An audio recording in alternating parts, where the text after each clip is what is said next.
Hello everyone. Today's poem is Xiaoya, 南山有台, a Xiaoya poem from the Book of Songs. Before I started the poem, I would like to share some of my own personal experience these days.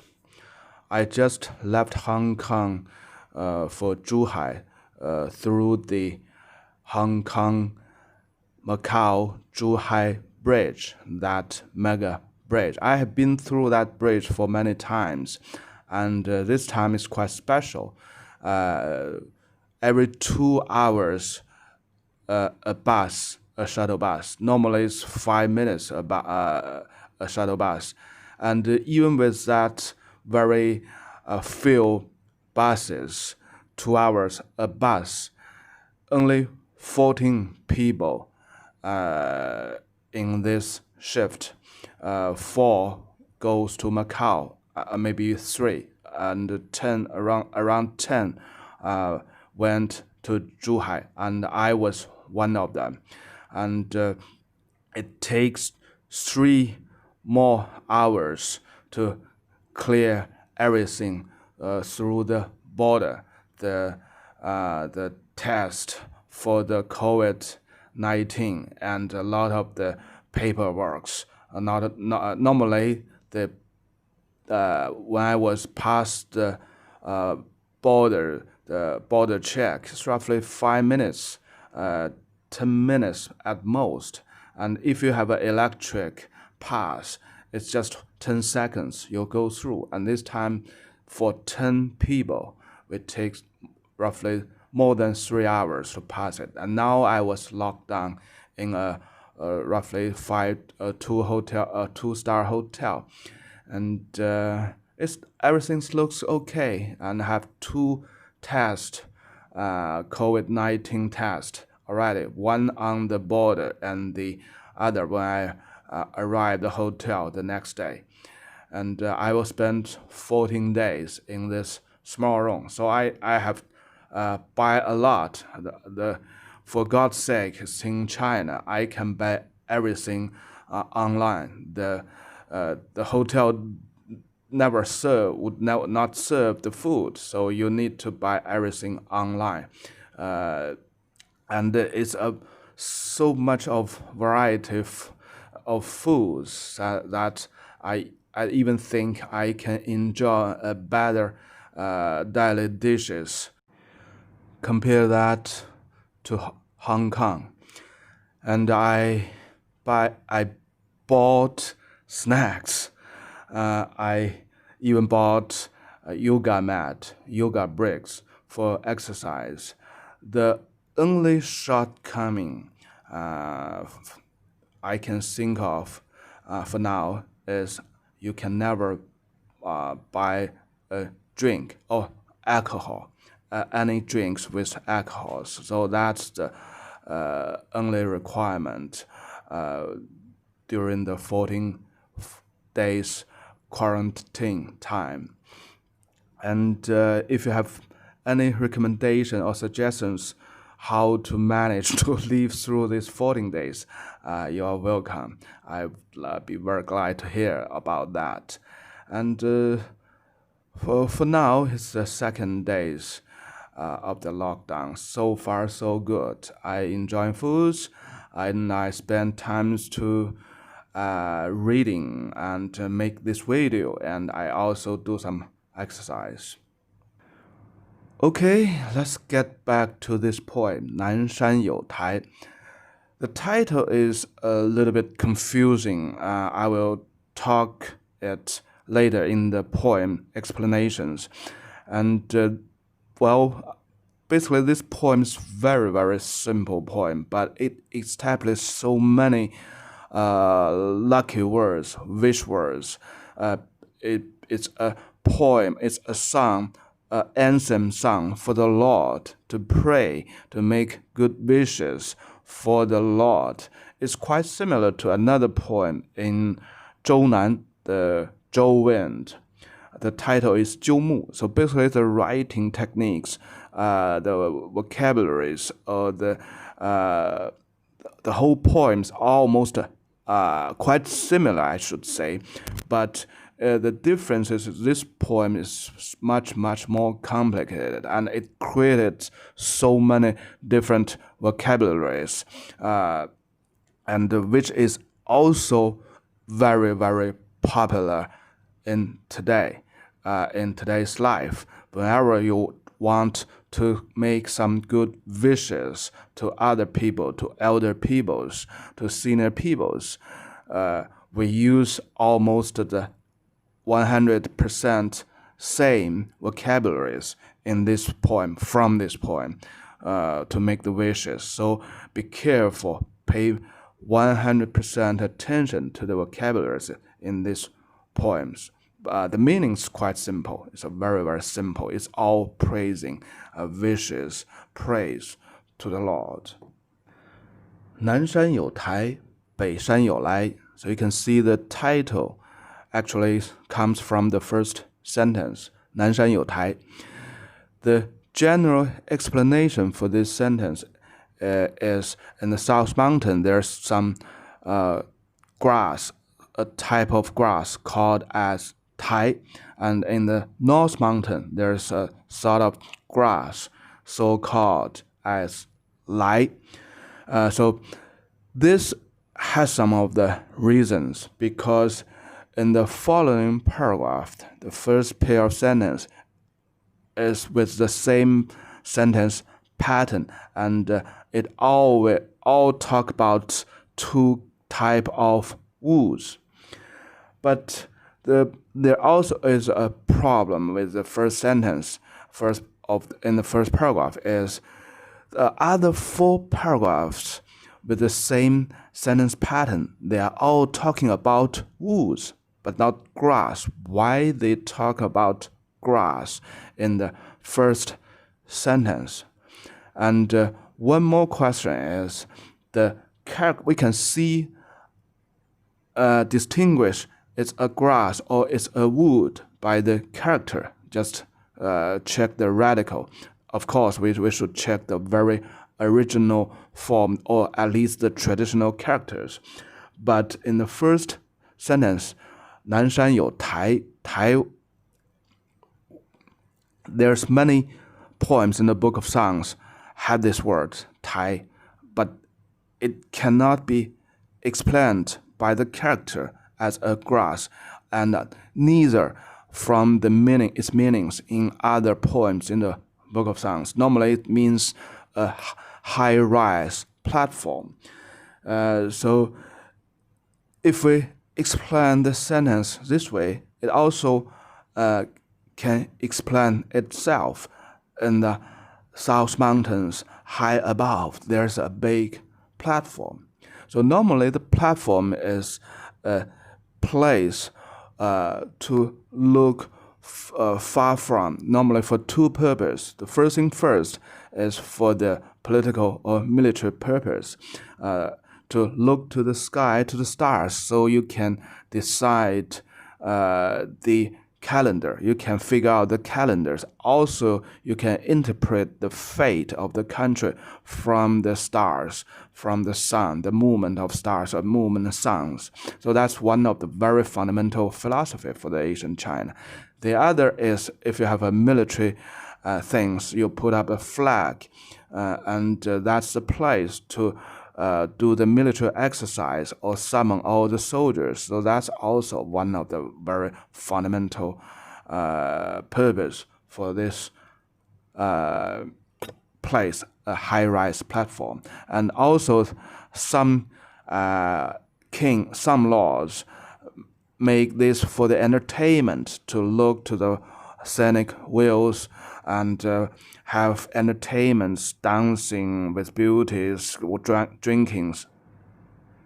The South Mountain is the South Mountain we saw all the time in the Tang poetry and in the Book of Songs. So this is the huge mountain crossed more than 1,000 miles east to west.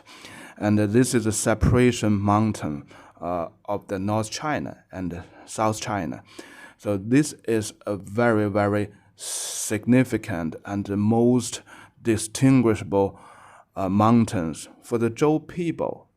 The highest mountains is roughly 20 to 30 kilometers south from their capital, from their hometowns, and it's rise high above 3,800 meters above sea level. So it's a huge mountains.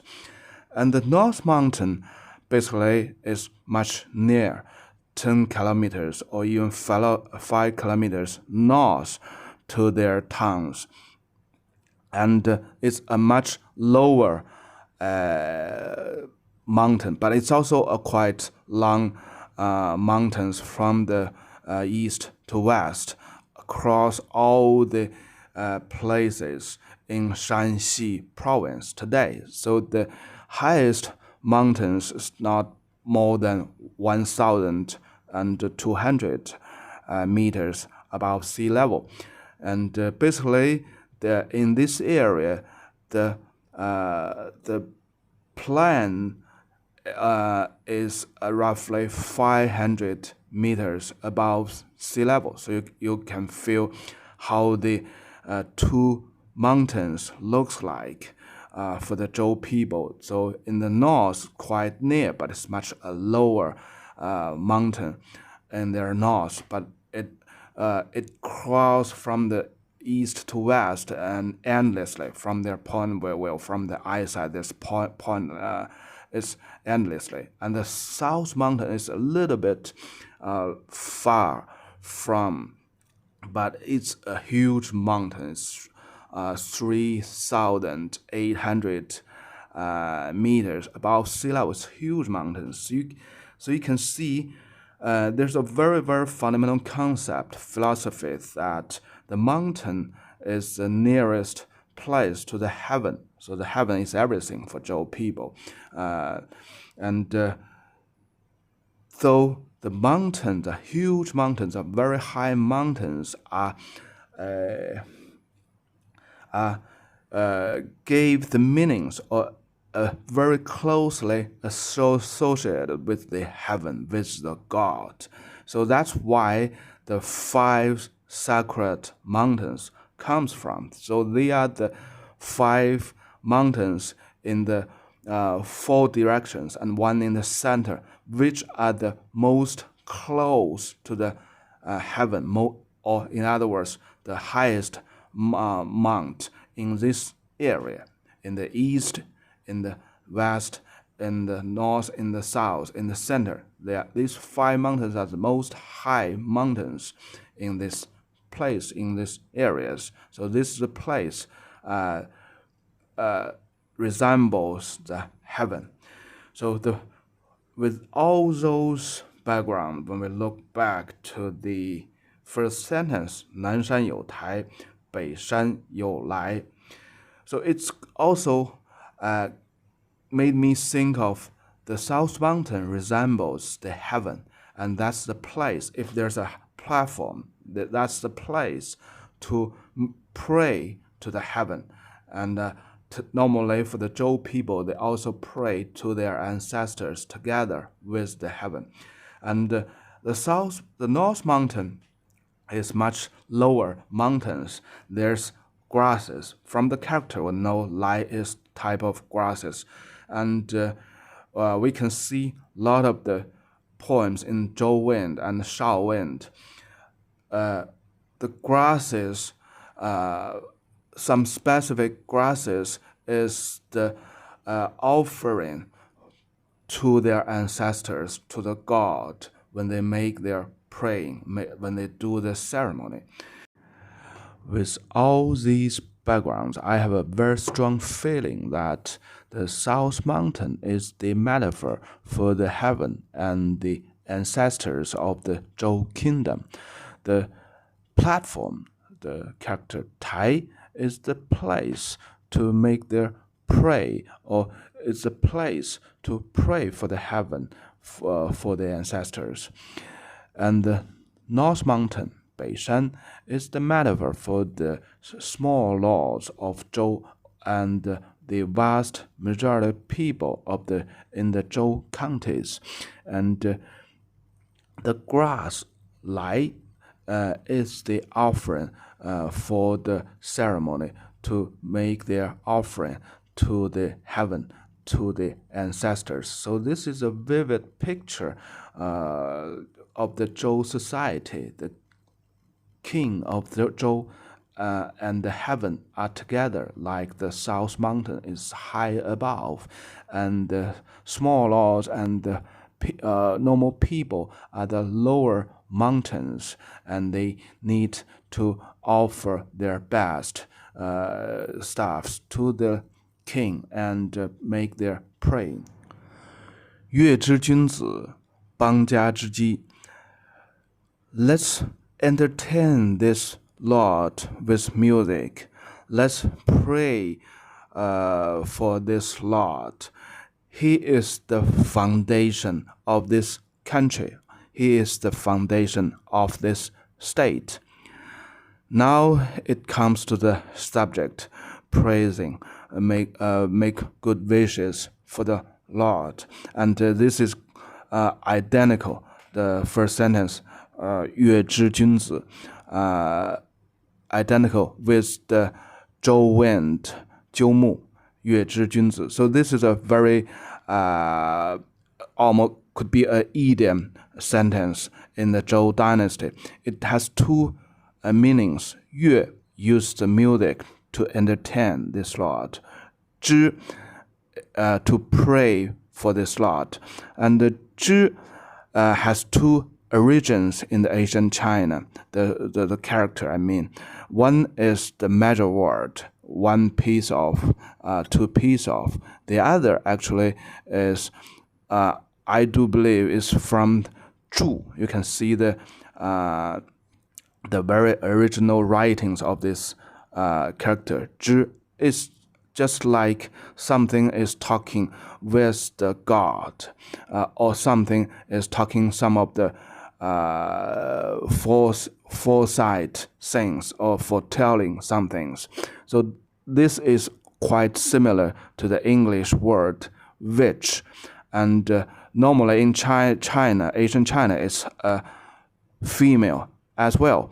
But this female is they have the capability to connect or to know something from the heavens. They are the bridge between the heaven, the God, and humans. And also they are the stakeholders in the ceremony. So they are responsible, they manage, and they are on charge to make the ceremony to the heavens. So here, 乐之君子, it has two things to use to play the music, to entertain the Lord, and then the which, to say something fortunate, with good luck, to make good wishes to the Lord on behalf of the heaven. 邦家 means country. The meaning is identical to today's word, 国家. And 邦 refers to the whole country, the whole state, the land of the whole country, of the whole state. 家 refers to the temple, the ancestor temple. So in the ancient China, the country made of two basic things, the land, and also which family, which name, which blood was ruling this country. It's about two things. And thus it make the family are very closely, every family closely related with the country, because normally in the state, in a country, the majority, the dominant people are with the same name, same blood. And to protect the country is to protect their home. So that's a very, very fundamental differences from the Chinese and normally to other countries. The family has a very, very direct relation with the country because it's almost identical. We can see that from this term, 邦家 or 国家. One more thing is 国 actually at the very beginning refers to the capital. You can see that the character is a king inside a wall. So basically that's the capital and plus a limited area, suburb areas. So it's a very limited land. And in the Han Dynasty, the first emperor of Han, his given name is Bang. So there's another rule, 避讳. We call it 避讳. So you cannot use the names, the character in an emperor's name to write articles. So you have to use other words. So since the Han Dynasty, whenever we want to refer to the state or the country, you had to use 国家.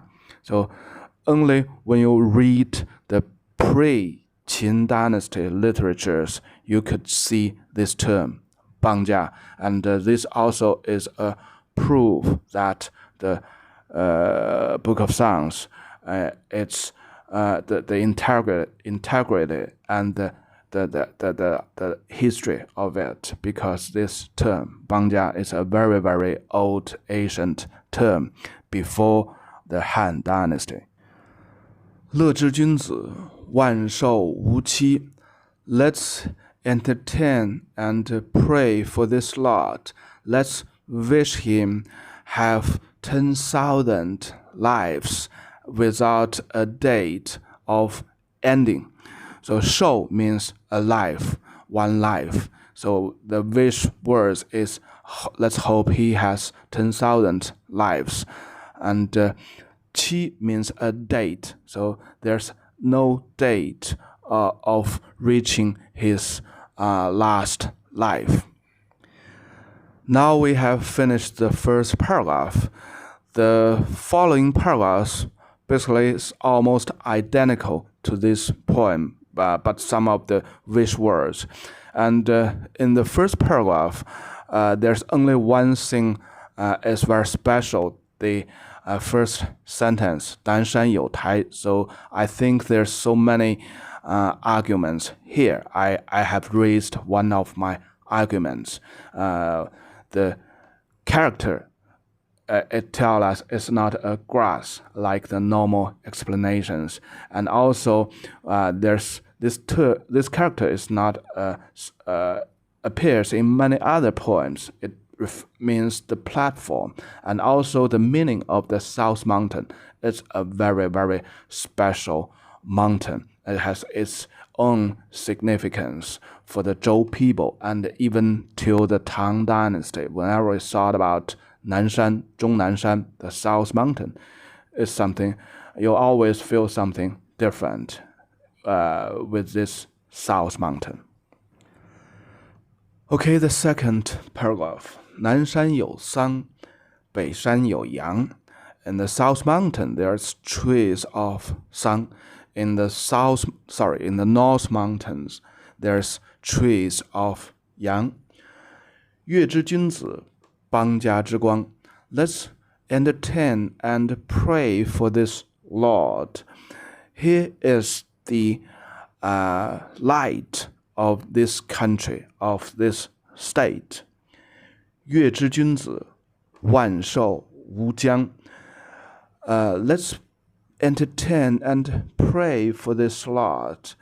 Let's wish him have 10,000 lives without boundaries. 疆 is the boundaries. You can see from the very ancient character is to cut the line with a line to make the boundaries.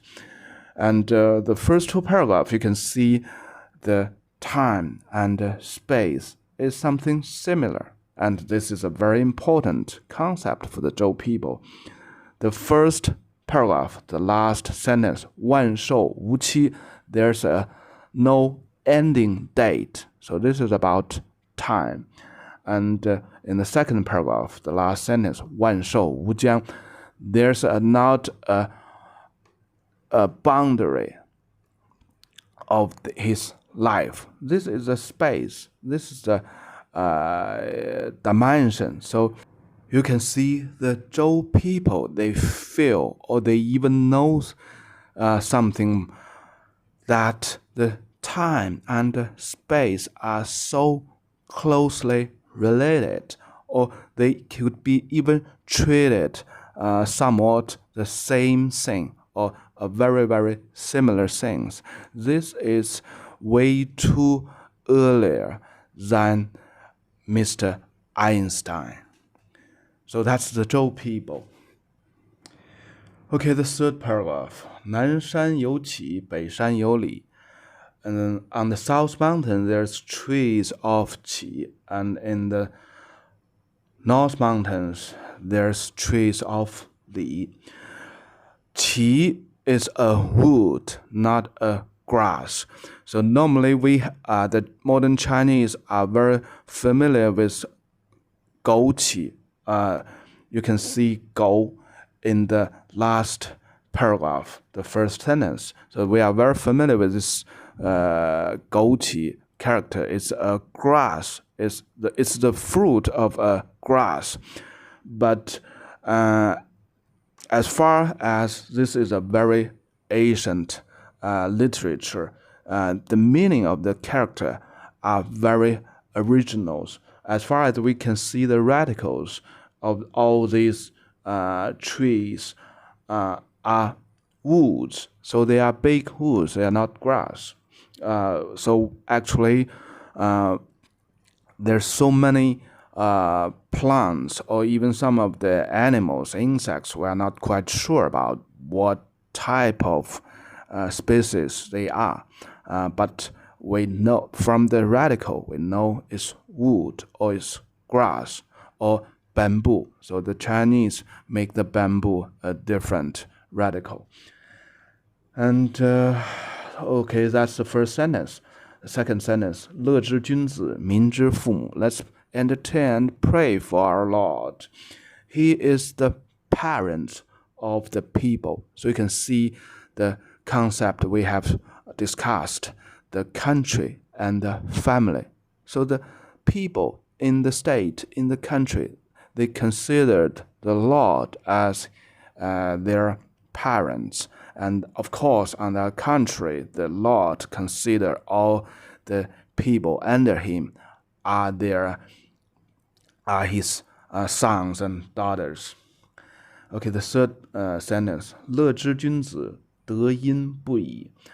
Let's entertain, pray for this Lord, and let's wish him his good deed, and his words never stops. 德, the virtue, the good deed. 因, his words, and that's the things the Lord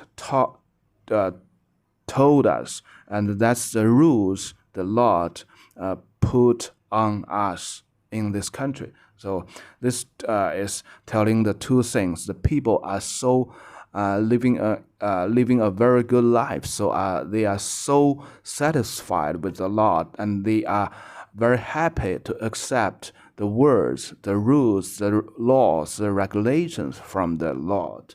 So also we can feel the satisfactory and the self-sufficient from the first sentence of every paragraph. It described the land across this state, across this country. It's so abundant with so many good things, very nice trees, very productive trees, very fruitful trees. This land is of wealth and peace. So we can feel it everywhere in this poem. And of course, fundamentally, this poem is for pray and make wish for the Lord. So it should be lucky words and happy atmospheres.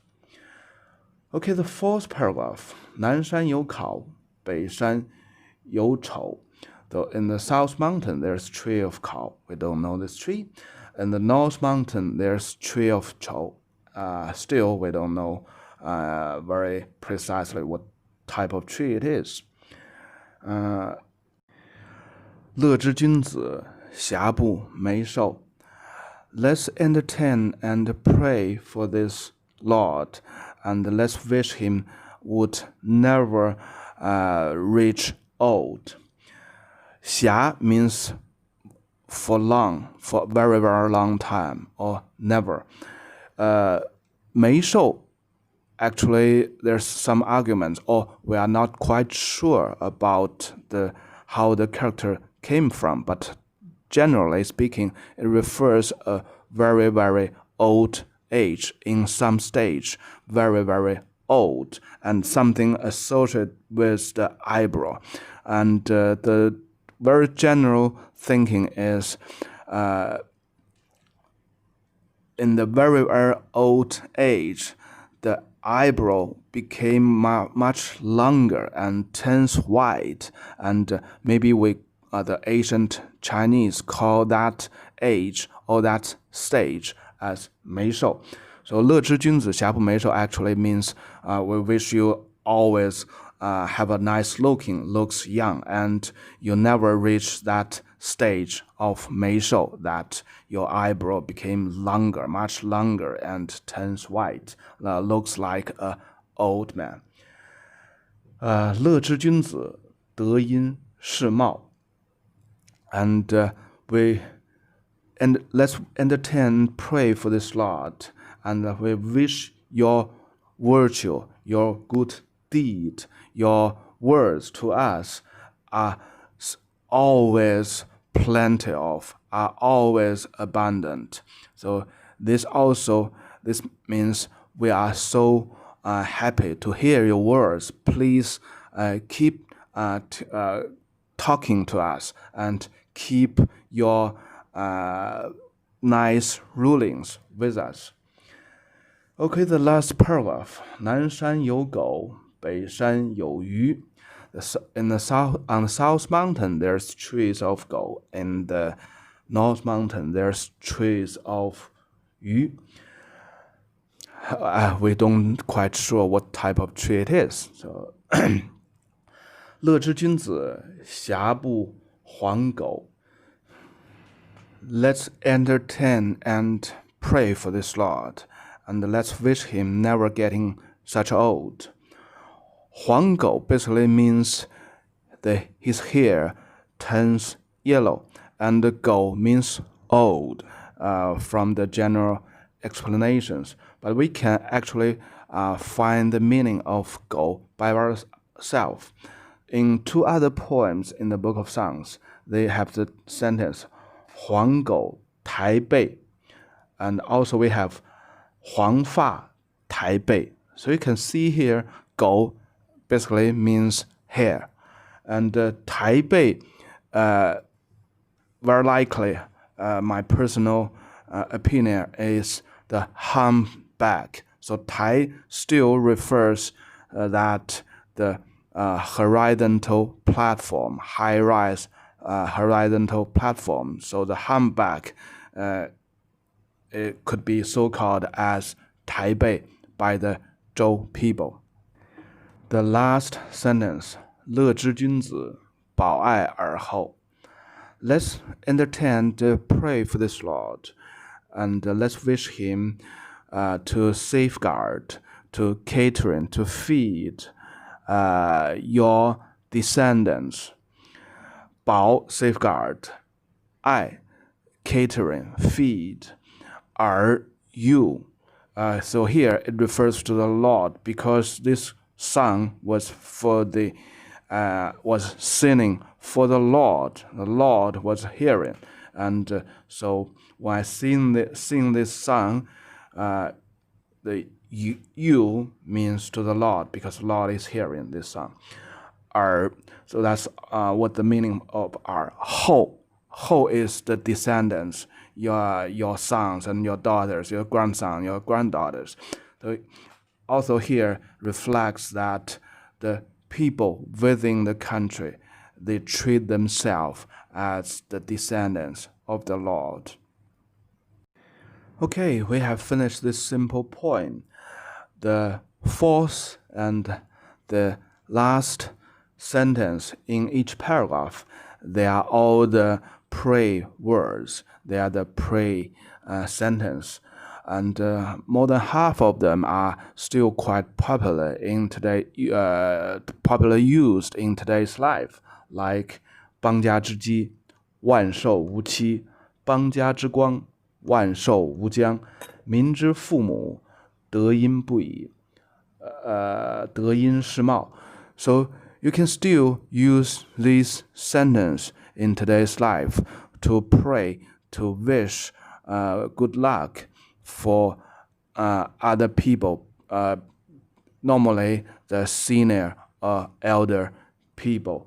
And it's not necessary to use the way in this paragraph, in this poem. You can pick any of the words or sentence from this poem and just say it out loud and with smile, of course. And one more interesting found out by myself is the structure of this poem. So we have a very similar poem in the Zhou Wind. The title is Jiu Wood. It has 3 paragraphs, very typical 3 paragraphs, and in each paragraph they have 2 pair of sentences. And in this poem, it's quite much more complicated. 5 paragraphs and 3 pair of sentences in each paragraph. And consider the term 3, 5, 3 and 5. So that's a very, very special term in the ancient China. I have this question, or I want to find out what's the real meaning of 3, 5 means in the ancient China. But I feel it means so many things. And I just give you an example in the Book of Songs. There's a poem I want to decipher for quite a long time, for almost a year, but I still cannot figure out. There is a sentence as so-called 3, 5在东, 3 and 5 was on the east. So what does 3 and 5 means? The emperor, or some of the stars, very specific stars that implies the fortune of the country, or maybe other things. So there's so many explanations for this term 3 and 5 through the Chinese history, but today actually we lost the real meaning of this term, which in the Zhou dynasty. So but this poem reminded me of something very special, of its structure, the 3 pair of sentences in each paragraph, and it has total 5 paragraphs. 3, 5. My personal feeling about this special structure, 3 pair of sentences in 1 paragraph, total 5 paragraphs, which gives the figure 3 and 5. So this very probably is dedicated for the king of Zhou, or the heaven, or the ancestors of the Zhou people, because generally speaking, the term 3, 3 and 5 always refers something with utmost high position or high level. So there's one saying is 三皇五帝, the first 3 emperor who created the concept of China, San Huang, and followed the most prominent, the best 5 kings, San Huang Wu Di. So normally through the Chinese history, every emperor regard those San Huang Wu Di as their ancestors, and also that's the ultimate goals or examples for themselves, every emperor in the Chinese history. So that's one of the explanation for Sanwu 3 and 5. Okay, this is a puzzle for you, and of course it's still a puzzle for me as well. Let's see who can find out someday. Okay, that's for today, and bye-bye.